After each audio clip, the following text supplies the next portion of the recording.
ഇന്നേ ദിവസം ഒരു വാക്ക് ഞാൻ നിങ്ങൾക്ക് വേണ്ടി ഒന്ന് പ്രാർത്ഥിച്ചോട്ടെ. 3 കാര്യങ്ങളാണ് ഞാൻ നിങ്ങൾക്ക് വേണ്ടി പ്രാർത്ഥിക്കാൻ ആഗ്രഹിക്കുന്നത്.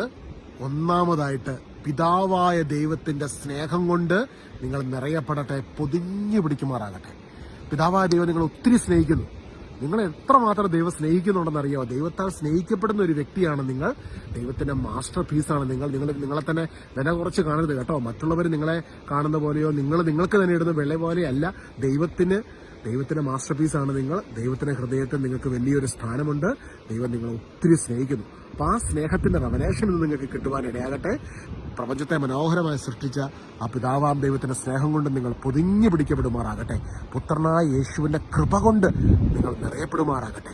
ഈശോ പൗലോസിനോട് പറയും, നിനക്കെന്റെ കൃപ മതി, ബലഹീനതയിലാണ് എന്റെ ശക്തി പൂർണ്ണമായും നിന്നിൽ ആവസിക്കുന്നത്. ഇന്ന് കുറവുകളുണ്ടെങ്കിൽ, ബലഹീനമാക്കപ്പെട്ട ഒരു സാഹചര്യം, വ്യക്തിപരമായൊരു വിഷയം, ജീവിതത്തിലെ ചില കുറവുകൾ, ചില മാറ്റം വരുത്തുവാൻ കഴിയാത്ത ചില മേഖലകൾ, അവിടേക്കെല്ലാം ഈശോയുടെ കൃപ 2 കൊരിന്ത്യർ 12:9 വചനത്തിലൂടെ ഇന്ന് നിന്റെ ജീവിതത്തിൽ നിറയപ്പെടുവാനിടയാകട്ടെ. പിതാവിന്റെ സ്നേഹം, പുത്രന്റെ കൃപ.